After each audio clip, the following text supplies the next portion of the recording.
Со 83 гласа за, без ниту еден против и без ниту еден воздржан, пратениците изгласаа продолжување на енергетската кризна состојба на цела територија на државата.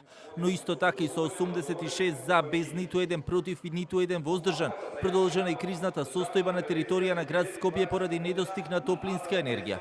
Расправата во собранието се одвиваше во насока на обвинување на релација власт и опозиција, откако ВМРО ДПМН бараше парламентарното мнозинство да ја прифати подадената ракавица од лидерот на ВМРО ДПМН Христијан Мицковски за набавка на, како што вела, двојно поевтина електрична енергија преку неговите контакти, зашто пак министерот Бектеши посочи дека е спремен да седне и да разговара со Мицковски, но само доколку Мицковски јавно ги објави контактите кои ги има.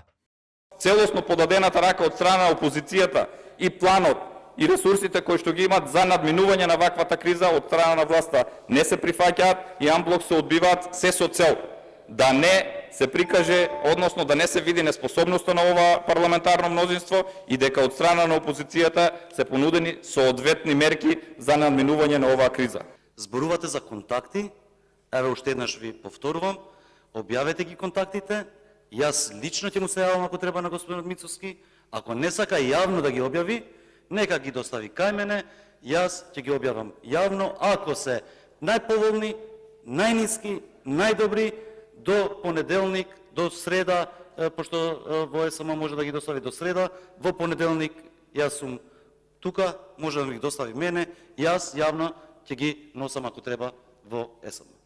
Работи за кои што не смеете да се мешате, ни едните ни другите. Јавна набавка се спроведува според закон за јавни набавки. И тамо се пропишани процедури и услови. Никој никому не може да му биде поштар да му носи тамо документи.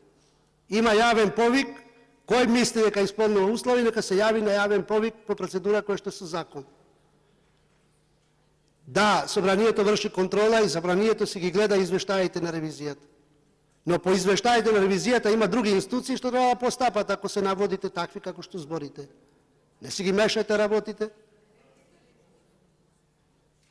Тој вика давам, имам ја понудувач, овој вика ќе ги доставувам, оној третиот вика јас ќе одлучувам. Како мислите така да одлучите? Комисиската расправа за продолжување на кризната состојба пак пред да дојде на пленарна седница траеше 5 дена. Власта и опозицијата и натаму остануваат во клинч, откако премиерот Ковачевски излезе со пакет на закони за кој апелира сите во собранието да се обединат и да ги гласаат, а пак опозицијската ВМРО ДПМН и натаму ќе инсистира на итна седница во собранието за измени во законот за енергетика, при што бараат покрај здравствените и образовните установи поевтина електрична енергија да имаат и водостопанството и комуналните предпријатија.